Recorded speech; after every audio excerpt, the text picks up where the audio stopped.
pila raman ang 500. Isa na nakagastusan, isa na nakadla, wala na. Pero ang imong eternal nga relasyon sa Ginoo mas importante og bililhon nga dili mapalit og salati. Amen. Kaya nga pasalamat ko nga nagbarog mo dinhi.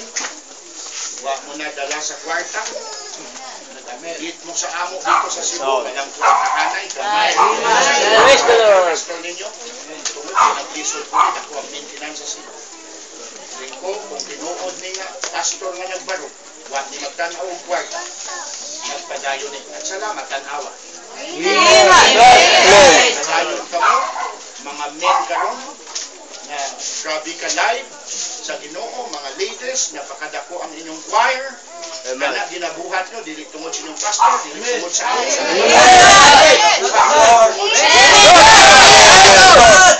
At di na masabdan sa ubang mga tao. Akala ang nata. Amen. Akala nila nasira ng utok na. Wa sila kay balo nga mas hamdong nata. Amen. Sa kamatuuran, dili masabtan sa uban, kay nanuman ang kamatuuran ang imong sundon. Amen. Praise the Lord. So nangasunog sila. Follow me the next slide. Pati na ang ilang mga ano? Ang ilang mga founder, ay yung mga leader nila. Si Tyndale na siya. Siya ang unang nag-translate ng Bible sa English. Nagituok siya, gigot siya sa kahoy. Ituok ang liog niya, strangle. Ituok ang gisunog. Ibiro mo na, pwede siyang ingon mo, sige, hindi na lang ito magpadayon mo. Surrender na lang po sa inyo. Total, wala man mawala. Ihatag niyang ginaburit niya. Tungkol sa baruganan na si Kristo lang ang Amen. Sa pinaburit. Inana ang may prinsipyo mga lugar.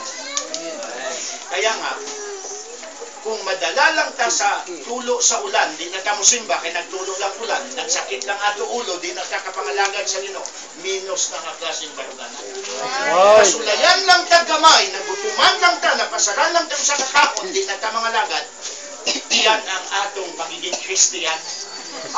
Pero kahit na anong mangyari, may paglutos, may pagsulay, may problema, daghan ang mga tubang nato, yet magpabilin ta sa pagpangalaga ang baruganan.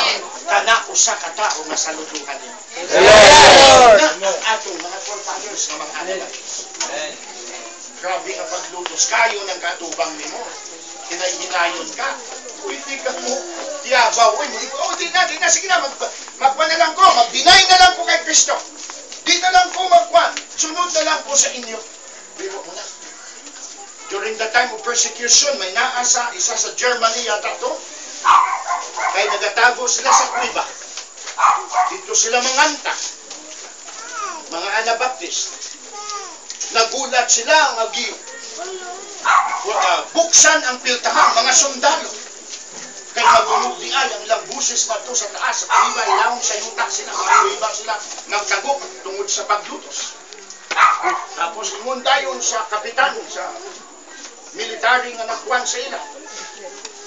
Ang mo-deny kay Kristo dili sa tuo. Ang dili dili sa wala. Mga 300 daw yung katao. Ang muadto sa tuo, dili na mo pamatyon, pero i-deny nyo ang inyong pagtuo kay Kristo. Daghana daw ang miadto sa tuo. Napulang ang mianhi din sa 300 sila, 290 din sa tuo. Pastor o pilayan kami. Tapos ingon daw sa kapitan, dahil asas, ipagawas, kaya kung bahala mo patay ni aning nga bilin dili. Dinala daw sa mga army yung 290 pataas, libre na sila. Sinara dayon ng kapitan ang pintahan sa kuiba. Sabi niya, bilib ko sa inyong anak ko. Kabalo mo, Christian din ako. Amen. Mangita taglabusan din mo ipiyas na. Amen. Nani ginapangita nga makauban ng mga Kristiyano. Sirvitor ako nga Kristiyan. Amen. Nabilib ko sa inyo nga kamuna po nagbarog sa Ginoo. Amen. Kristiyan din pala siya.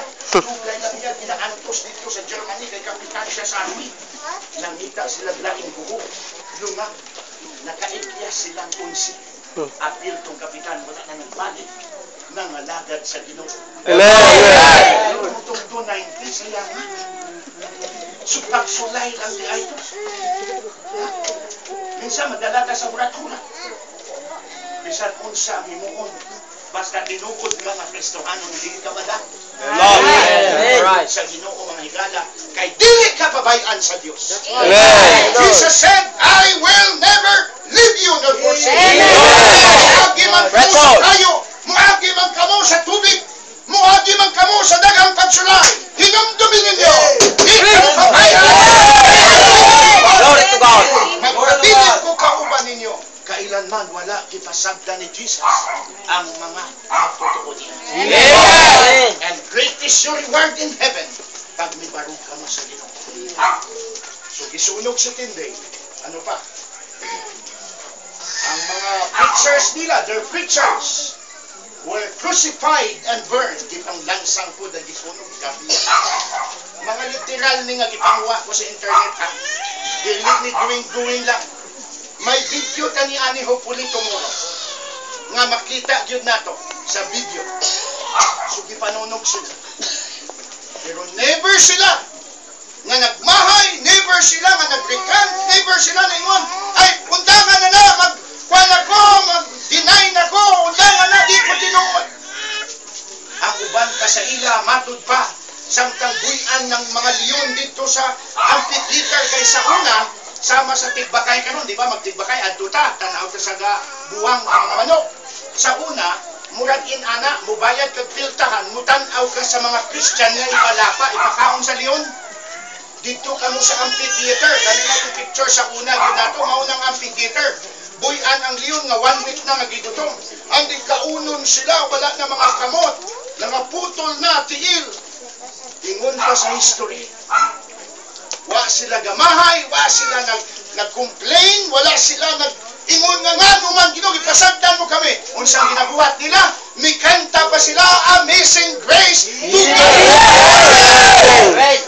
That's why yung mga nagatanaw, nahibong ang mga emperador nga dapat unta kay ginapamatay ng mga Kristiyano, maubos na ang mga Kristyan, maubos na mga converts, nagdaghan pa noon. Kay nga naman nagdaghan, yung mga nagatanaw, na-influensya, gabihang pagtuo nila, mama, papa, kinahanglan nato ng klaseng pagtuo nga inana, nga muagi man tagpagsulay, sama nila, usisaon nato, nga naman inanang ilang pagtuo, and nang usisa sila hangtod na nga convert hinoon ang mga spectator, ang mga nagatanaw, nagdaghan noon ang mga Kristiyan. Mayroon muna na klase ng mga pagtuo, mga itso. Praise the Lord. Another one. Warn the heretics ang tawag sa imo. Irihis. Kasi siyempre wala ka nagpailalong sa emperor. Pagsamba sa mga Diyos-Diyusan.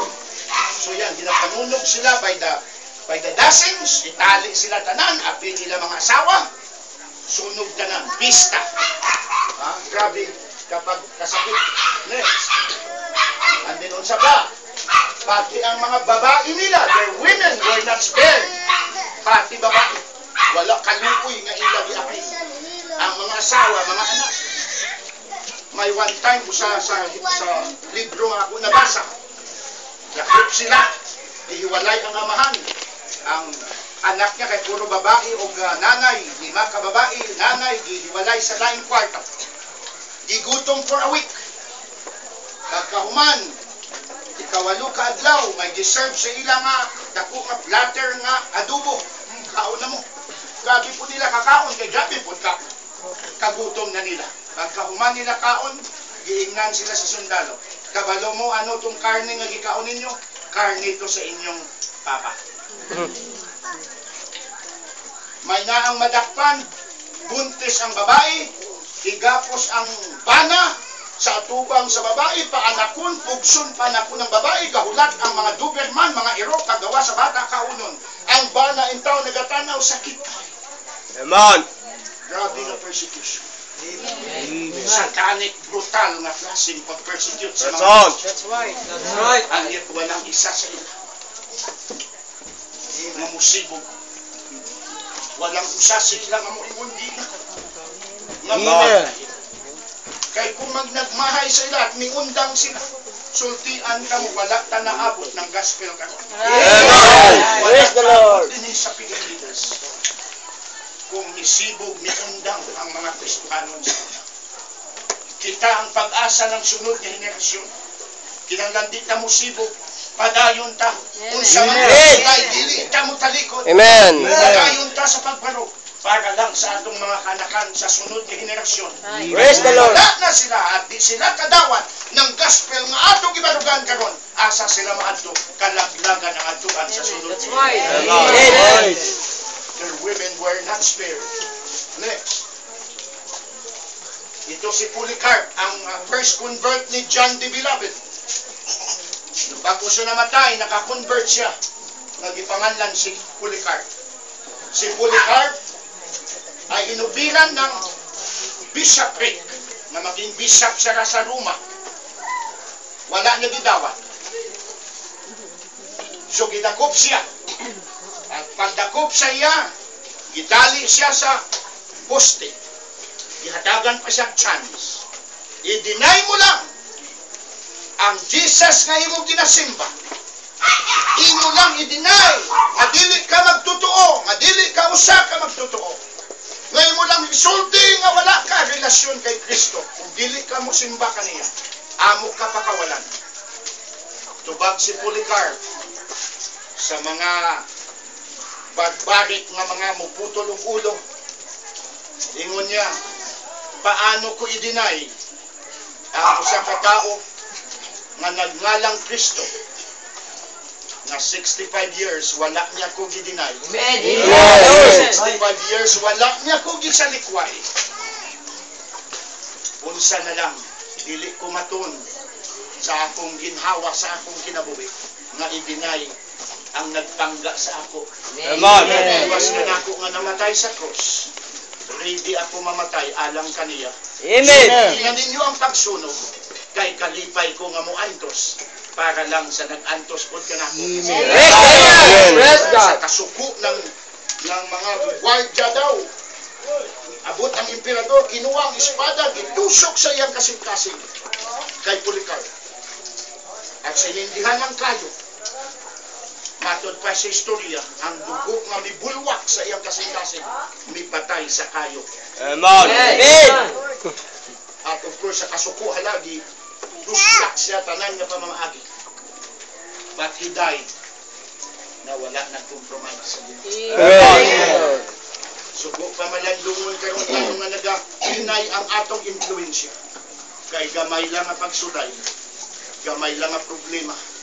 Sakit lang sa ulo, sa ako na nasulti. Di na ta. Paano pa kahapong pariho nila sa una? Siguro, daghana na sa ato ang musunod. One time, may gidakop na isa ka grupo ng church. Inuna ang pastor, gibitay patiwarik. Pagbitay patiwarik sa iya, gibutangan ang klayang dila, bato, nga dako. So buhat ipasabot habang ang pastor nakatuwad, ang dila niya nagagawas, haba na, kay ginabutong ng bato. At giingnan ang mga membro, agi ka mo diri. Ang gusto magpabilin mo unong sa inyong pastor, kay nagtuo mo sa inyong Ginoo, pabilin. Ang dili, i-deny si Kristo, lambas. Agi ang mga membro, agi sila tanan. Taod-taod may balik sila. Dili nila maantos biyaan ang ilang pastor. Amen. Miingon sila sa nag-persecute kami po, andam kami, bitaya na lang kami. Tungod nakita nilang pastor nila nga nagaunat na ang dila, nag-antos, wala, nagbalibad sa persecution. Nagbarog sa Diyos. Praise the Lord. Nakonsensya sila parang barog lang sa Diyos. Inana ka mga masaligan ng mga Kristohanon sa unang mga igsoon. Nagmana kita, nagdawata ng limpyo ka nun. Pero mga kinabuhi nila ang ilang ginawa para lang makaabot sa atong gospel. Amen. At naa sila karon sa langit nagtanaw sa ato. nga sa diya kita mo undang, diya kita dali mangduod dahil ita mo wala ng